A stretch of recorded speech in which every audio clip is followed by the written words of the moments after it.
The Montgomery estate smells like pine and cinnamon, but it might as well be formaldehyde. I stand in the center of the living room, my fingers gripping a cream-colored gift box wrapped in silk ribbon, and I can't stop staring at what's inside. A lifetime VIP membership to Last Chance Love, an app explicitly marketed to desperate singles over 30.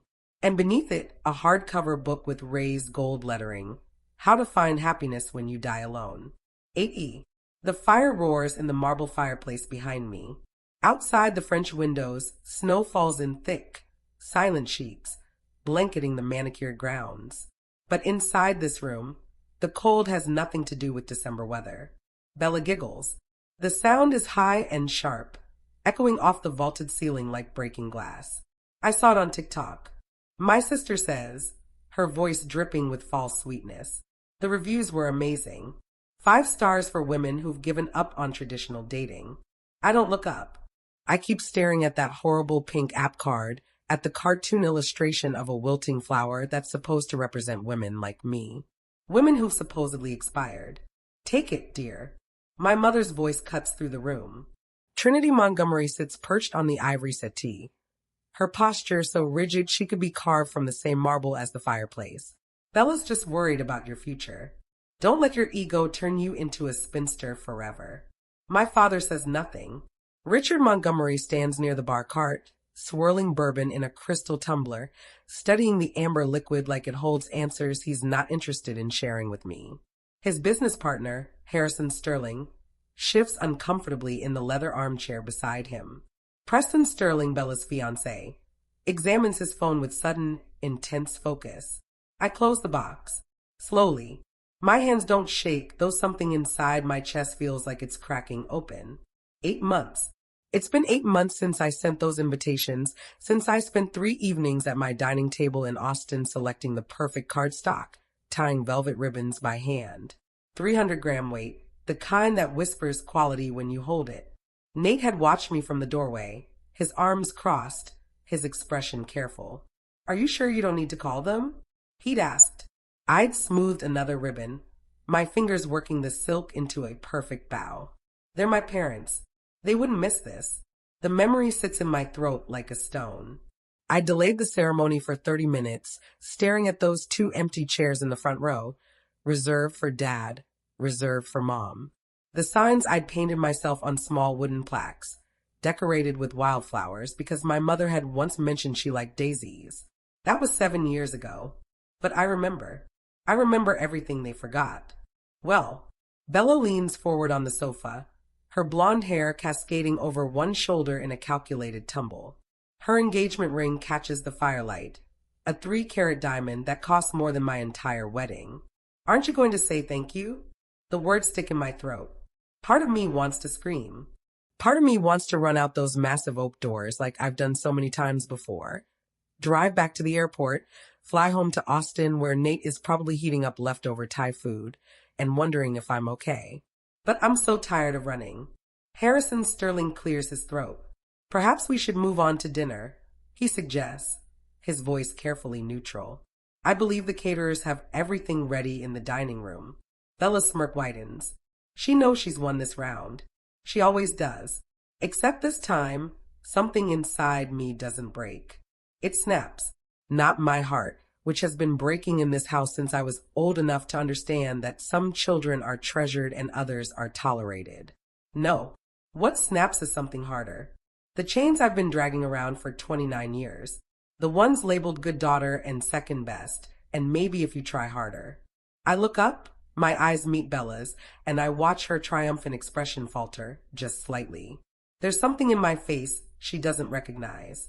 Something cold and clean and final. Thank you, Bella, I say. My voice comes out smooth, almost pleasant. I'll keep this very carefully. I tuck the box under my arm, holding it against my ribs like evidence. Because that's exactly what it is. Trinity frowns. Caroline, don't be dramatic. It's just a thoughtful gift. Oh, I know. I smile. The expression feels strange on my face, like I'm wearing someone else's mouth. It's very thoughtful, very valuable. Richard finally looks at me, his gray eyebrows drawing together. Caroline? It's a warning. The same tone he used when I was 16 and suggested that maybe, just maybe, Bella shouldn't get a BMW for her first car when I'd received a 10-year-old Honda. The tone that means, don't make a scene, don't embarrass us, don't exist too loudly in spaces meant for your sister to shine. I hold his gaze. Yes, Dad? He opens his mouth, closes it, turns back to his bourbon. Preston Sterling stands abruptly, shoving his phone into his jacket pocket. I need some air, he mutters, and walks toward the French doors leading to the terrace. Bella's smile finally cracks. Preston, it's freezing out there. Preston hesitates at the terrace doors, the cold air blowing in, before turning back with a resigned sigh to join the procession to the dining room. But he's already gone, and I understand something in that moment. He's uncomfortable. He should be. Any decent person would be. Shall we? Harrison gestures toward the dining room, his discomfort palpable in the tight set of his shoulders. The dining room chandelier throws diamond patterns across the white linen tablecloth. Trinity taps her spoon against her crystal water glass, the sound cutting through the murmur of polite conversation like a blade. Before we begin, my mother announces, her voice pitched for an audience, I want to toast this very special season, the year of the bride. I watch Bella straighten in her chair, her practiced smile blooming across her face like she's been waiting for this cue her entire life. My youngest daughter, Trinity, continues, gesturing toward Bella with her wine glass. We'll be married this February in what I can only describe as a modern royal event. 300 guests. The ballroom at the Four Seasons, a dress that took 6 months to design. Preston shifts beside Bella, his jaw tight. Harrison Sterling studies his salad fork with the intensity of an archaeologist examining an artifact. Bella has always known how to do things properly. Trinity says, and the word properly lands on my skin like a slap. With grace. With consideration for family. My father lifts his bourbon in agreement. He hasn't looked at me since we sat down. I cut into my filet mignon. The knife slides through the meat with barely any resistance, but my hand feels welded to the handle. Trinity sets down her glass with a delicate click. Her gaze swings toward me, and I recognize the glint in her eyes. She's about to perform. Bella is settled, she says, her tone dripping with manufactured concern. But what about you, Caroline? You're approaching 30. You can't plan to live with plants forever, can you? The table goes quiet. Even the catering staff, refilling water glasses near the sideboard, seem to freeze mid-pour. When is it your turn? Trinity asks. The question hangs in the air like smoke. I feel Preston's eyes flick toward me, then away. Harrison clears his throat, but says nothing. Bella leans forward slightly, her expression arranged into something that might pass for sisterly interest if you didn't know her, but I do know her. I see the anticipation in the way her fingers curl around her wine stem. She's waiting for me to crumble, to stammer, to make some excuse about focusing on my career or not having met the right person yet. I set down my silverware. The clink of metal on porcelain sounds louder than it should. I'm not single, Mother. The words come out calm, steady, like I'm commenting on the weather. Trinity blinks. Excuse me? I've been married for 8 months. My mother's face goes through 3 distinct expressions in the span of 2 seconds. Confusion, disbelief, rage. Liar. The word explodes out of her mouth before she can stop it. Her hand slams down on the table, rattling the silverware. Why would no one know about this? You secretly eloped in Vegas, didn't you? Is that why you've been so distant? I didn't elope in Vegas. Bella's face has gone pale, but she recovers fast. She always does. Are you making up stories to ruin my engagement party? Her voice cracks perfectly, hitting that sweet spot between wounded and incredulous. You've always been jealous of me, Caroline, but this is pathetic even for you. She turns to Preston, her hand finding his arm. Can you believe this? But Preston is looking at me, his attorney's brain clearly running calculations I can't quite read. I sent invitations, I say. My voice hasn't changed pitch. I sound almost bored, which is strange because my heart is hammering against my ribs like it's trying to escape. Via FedEx overnight in February. My father's glass hits the table hard enough that bourbon sloshes over the rim. If you sent invitations and didn't get a reply, why didn't you call? His face is flushed, the vein in his temple pulsing. You did this on purpose, didn't you? To embarrass this family in front of the Sterlings? And there it is. The truth I've been circling around for 8 months. The answer I didn't want to see even as the evidence piled up around me like snow against a door. They didn't forget. They're gaslighting me. Right now. In front of witnesses. Rewriting history while I sit here holding the receipts they don't know exist yet. The last thread of hope I'd been clutching, the one I didn't even know I was still holding, dissolves. Something shifts inside my chest. The architect in me takes over. The part that knows how to read blueprints and calculate load-bearing walls and understand exactly where pressure needs to be applied for a structure to fail. I stop trying to defend myself with emotions. They don't care about my feelings. They never have. Under the table, hidden by the white linen, I slide my phone from my clutch. My thumb finds the message thread with Nate. I type one word. Now. The message shows as delivered, then read.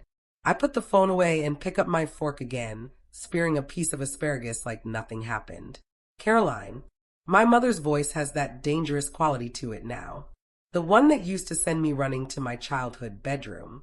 Stop this nonsense and apologize to your sister. For what? I take a bite of asparagus. It tastes like absolutely nothing. For getting married? For inviting my family to my wedding? Which part needs an apology? Bella's eyes are bright with tears that haven't fallen yet. She's good at this, holding them right on the edge where they catch the light. I can't believe you'd lie about something like this. On Christmas Eve. Christmas Eve. I'm not lying. Then prove it.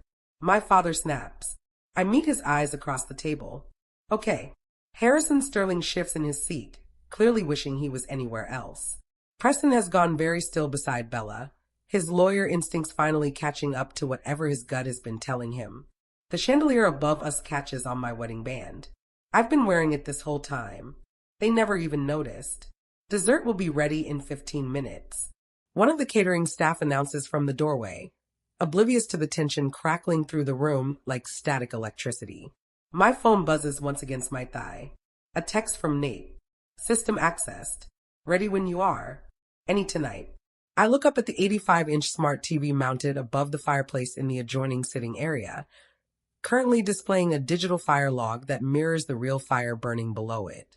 Actually, I say, standing up from the table, I think we should skip dessert tonight. I walk toward the TV, my heels clicking against the hardwood floor. There's something everyone needs to see. Caroline, sit down. My mother's voice has taken on that edge, the one that used to make me shrink into myself, desperate to be smaller, quieter, less troublesome. Not tonight. I stop in front of the TV, my back to the room.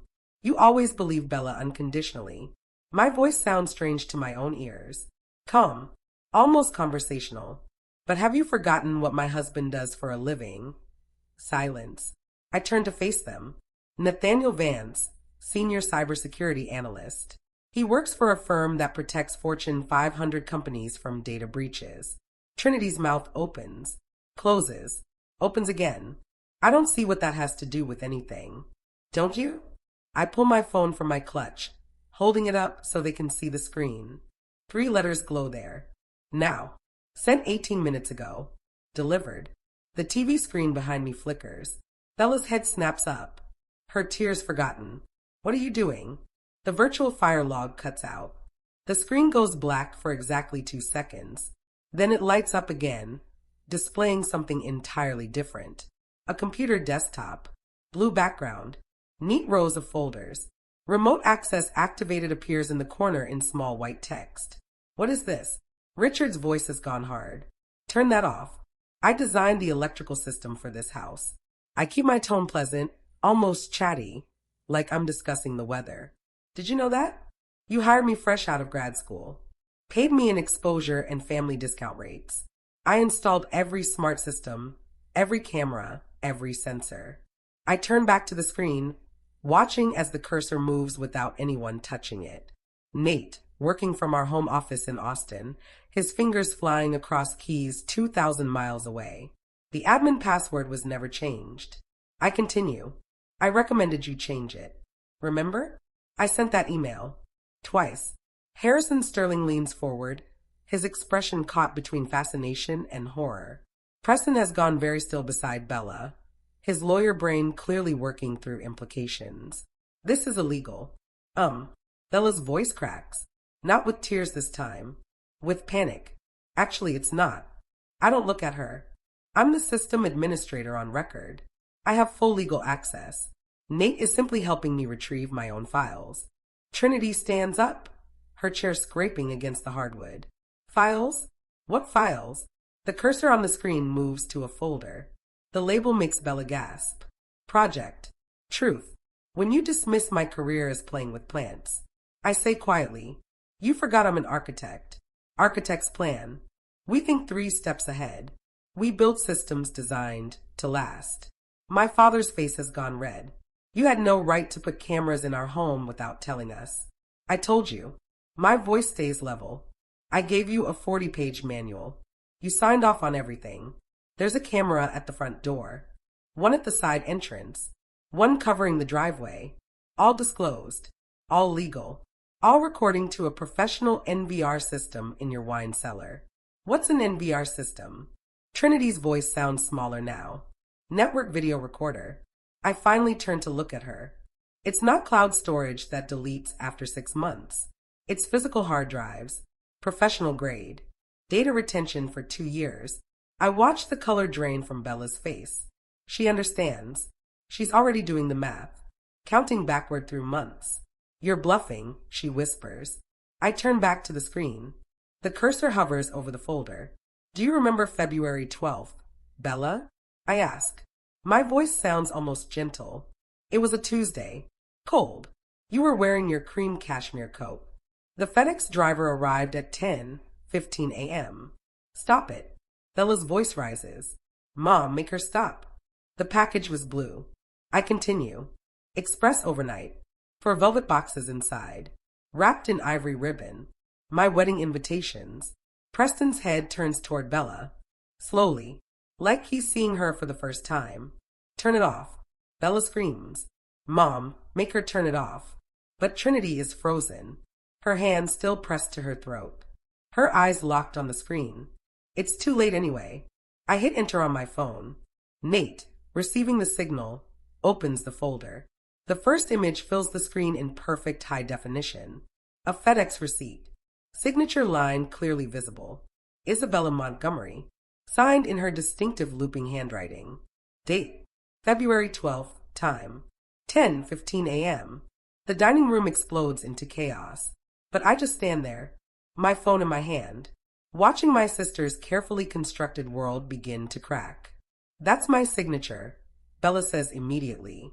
Her voice has lost its hysterical edge, replaced by something flatter, more dangerous. So what? I signed for a package. That doesn't prove anything except that I was home that day. She's recovering, faster than I expected. Evidence 1, I say, keeping my voice level. Clinical. Like I'm presenting designs to a difficult client. You signed for a package from Caroline and Nate Vance on February 12th, 3 weeks after our wedding invitations were mailed via FedEx overnight. I don't remember every package I signed for. Bella crosses her arms. We get deliveries constantly. My brand partnerships alone generate dozens of shipments per week. But Trinity sits up straighter. I can see her grasping at this explanation, wrapping her hands around it like a lifeline. That's true. Bella's business requires constant inventory management. She can't be expected to remember one random delivery from 8 months ago. Nate's cursor moves on the screen. The receipt disappears, replaced by a screenshot of an email inbox. My mother's email inbox. Evidence 2, I say. The screen shows Trinity's Gmail account settings. Filters.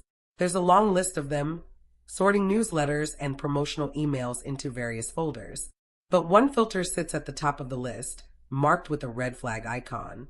Rule name. Wedding block. I read aloud. If subject contains wedding and Caroline, then delete permanently.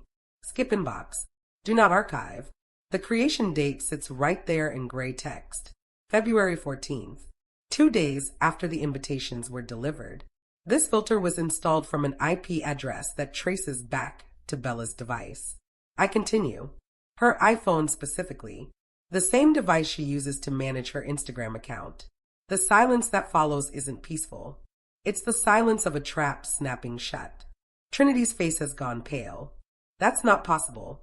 I never authorized anything like that. Of course you didn't. I meet my mother's eyes. Bella has your password. She's had it for years. Remember when she set up your two-factor authentication last Christmas? She told you it was for security. Preston stands up slowly from his chair. He's staring at Bella like he's seeing her for the first time. You hacked into your mother's email? I didn't hack anything. Bella's voice pitches higher. I have access because Mom asked me to help manage her correspondence. She gets overwhelmed by all the emails. I manage philanthropic contacts, Trinity says weakly. Charity board communications. Bella helps me organize them. By deleting emails about your daughter's wedding? Harrison Sterling's voice cuts through the room. He's still sitting in his chair, but his posture has changed. He's no longer the uncomfortable observer. He's engaged now.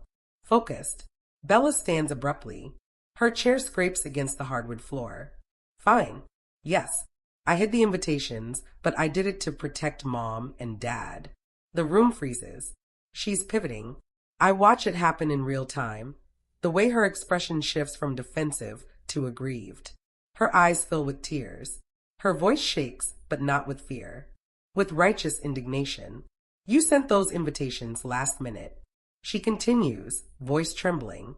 For some shabby vineyard in Texas, Dad has high blood pressure. Tree. Mom worries constantly about image. About what people think. I saw that location you chose, Caroline. That rustic barn aesthetic. And I was afraid. Afraid they'd be humiliated. Afraid they'd spend the whole trip stressing about appearances. She wipes her eyes with the back of her hand. So yes, I hid them. I threw them away. I did it out of love. I was trying to protect our parents from embarrassment. Trinity inhales sharply. I watch her expression shift. See her reaching for this new narrative like a drowning person grabbing driftwood. You were protecting us? Of course I was. Bella's voice cracks. Caroline always does things her own way, never considering how it reflects on the family. I couldn't let you suffer through some subpar wedding just because she refuses to maintain our standards. It's brilliant. In a horrible way.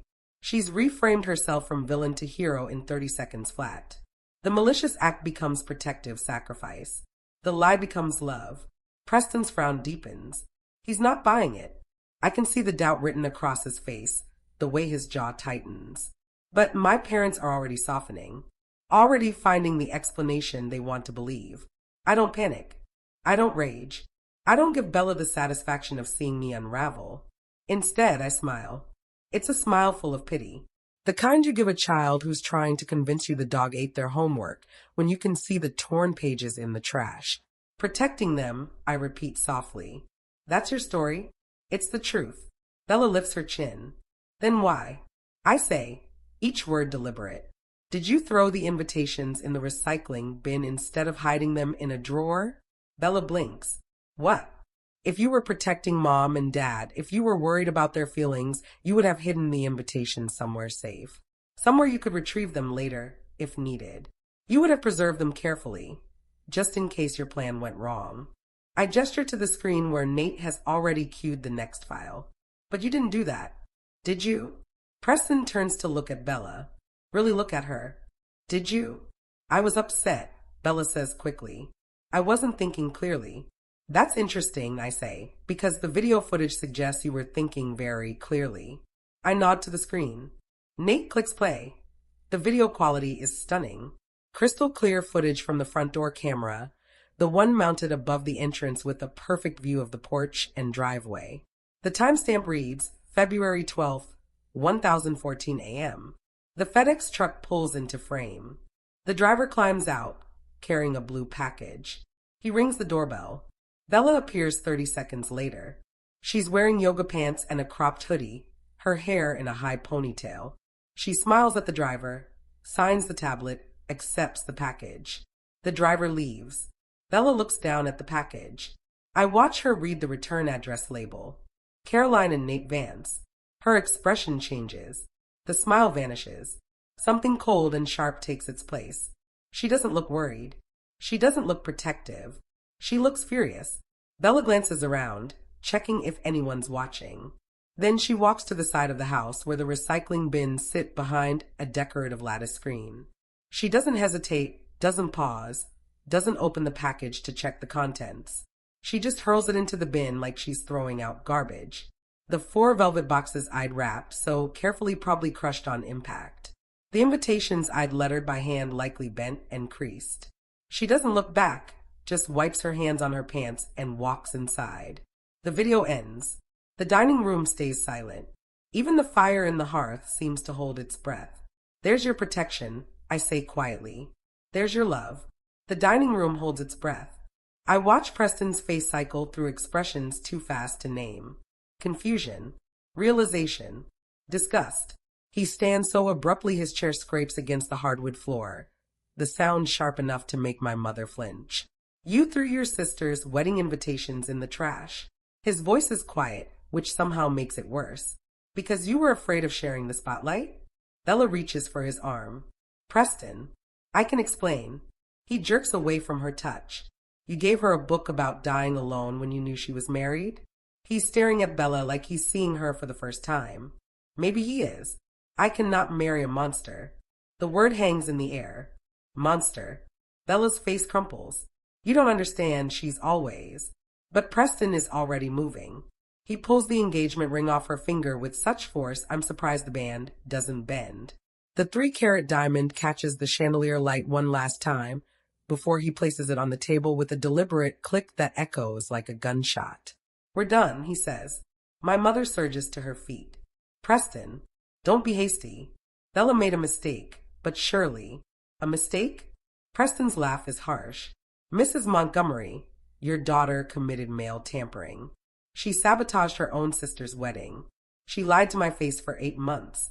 He shakes his head. I wanted to marry into a family with integrity. Clearly, I was mistaken about what I'd find here. Harrison Sterling rises beside his son, his expression carved from granite. He turns to my father, who hasn't moved from his seat, whose face has gone the color of old newspaper. Richard.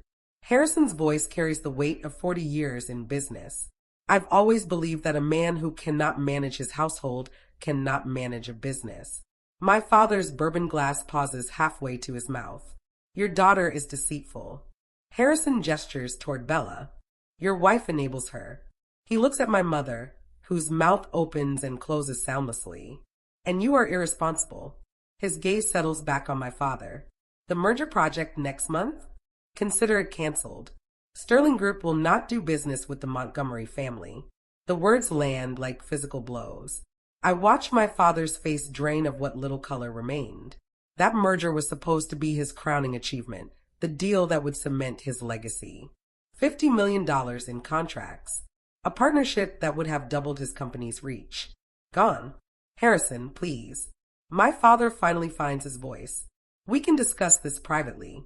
Surely, there's nothing to discuss. Harrison places his hand on Preston's shoulder. We're leaving. Bella explodes from her chair. This is your fault. She whirls on me, her face twisted with rage. You ruined everything. I'll destroy you. I'll tell everyone what you did, how you manipulated. No. The word comes out soft, but it stops her mid-sentence. I stand slowly, smoothing my dress. You won't. Watch me. Bella's voice climbs toward hysteria. I have 2 million followers. I know Massachusetts law prohibits secret audio recording. I keep my voice level, conversational. So the video of tonight's dinner stays private. I won't publish it. Bella's expression shifts toward triumph, thinking she's found an escape route. However, I pause, letting the words settle. The CCTV footage of you dumping that FedEx package? That's evidence of federal mail tampering. Title 18. United States Code. Section 1708. Up to 5 years in federal prison. The color drains from Bella's face. If you dare speak one lie about me on social media, that video and a lawsuit go straight to the police and your brand sponsors. I tilt my head, studying her. I wonder how Dior and Cartier will feel about their ambassador being investigated for federal crimes. Bella collapses back into her chair. The sound that comes out of her isn't quite a sob, isn't quite a scream. It's the sound of someone's carefully constructed world imploding. My mother sits frozen, her hands clutched in her lap. My father stares at the table like the wood grain holds answers. I reach for the cream-colored gift box, the one containing that horrible app membership, and that cruel book that I put on the table. I pick it up with both hands and walk around the table. Bella flinches when I approach, like I might hit her. I place the box directly in front of her, right next to Preston's abandoned engagement ring. Keep it, I say. You need it more than I do now. The words taste like freedom. I turn toward the Harrison, and Preston are already in the foyer, collecting their coats. As I pass Harrison, he gives me a single nod. Respect, maybe. Or approval. It doesn't matter which.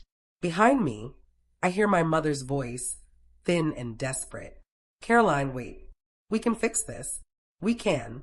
But I'm already walking. Through the foyer, past the marble staircase where Bella and I posed for Christmas photos as children, through the massive oak doors that close behind me with a final, definitive thud. The December air hits my face like cold water. Clean. Sharp. Real. My Uber is waiting at the bottom of the circular drive, exhaust puffing white in the freezing air. I climb into the back seat, and the driver glances at me in the rearview mirror. Logan Airport, I confirm. As we pull away, I allow myself one look back at the Montgomery estate. Every window blazes with light, but from here, it looks empty. A beautiful shell with nothing living inside. I pull out my phone and video call Nate. His face fills the screen, and the knot in my chest finally begins to unwind. His hair is messy, like he's been running his hands through it. His eyes search mine. Is it done? He asks. It's done. Mom's heating up soup for you. His smile is soft, warm, everything that house wasn't. Let's go home. Home. Not the place I was born, but the place where I'm loved. Yeah, I say, and my voice only shakes a little. Let's go home. 3 days later, I'm unpacking groceries in our Austin kitchen when the FedEx truck pulls up. Through the window, I watch the driver jog to the porch, scan a package, jog back. The box sits there on the welcome mat, square and flat. I know what it is before I open it. I can practically smell my father's desperation through the cardboard. Inside, a check. $50,000. The number seems obscene, written in my father's careful architect's print. The note is brief, typed on his business letterhead like this is just another transaction. I'm sorry. Please stay silent about the contract. I stand there in my kitchen, holding $50,000, and I think about the girl who would have cashed this check, the one who showed up on Christmas Eve still hoping, the one who saved their chairs at her wedding. She's gone. I tear the check in half, then quarters, then confetti. My phone is already in my hand. I arrange the pieces on the granite counter, photograph them, open the family group chat. 3 people. Mom, Dad, Bella. I type. I don't sell my silence. I'm gifting it to you for free, as a parting gift. Do not contact me again. My thumb hovers over the send button for maybe 3 seconds. Then I press it. The message shows delivered. Then read. Someone starts typing. Stops. Starts again. I don't wait to see what they'll say. I scroll to the top of the chat, tap the settings icon, and find the words I've been looking for. Leave group. Are you sure? I've never been more sure of anything. Leave.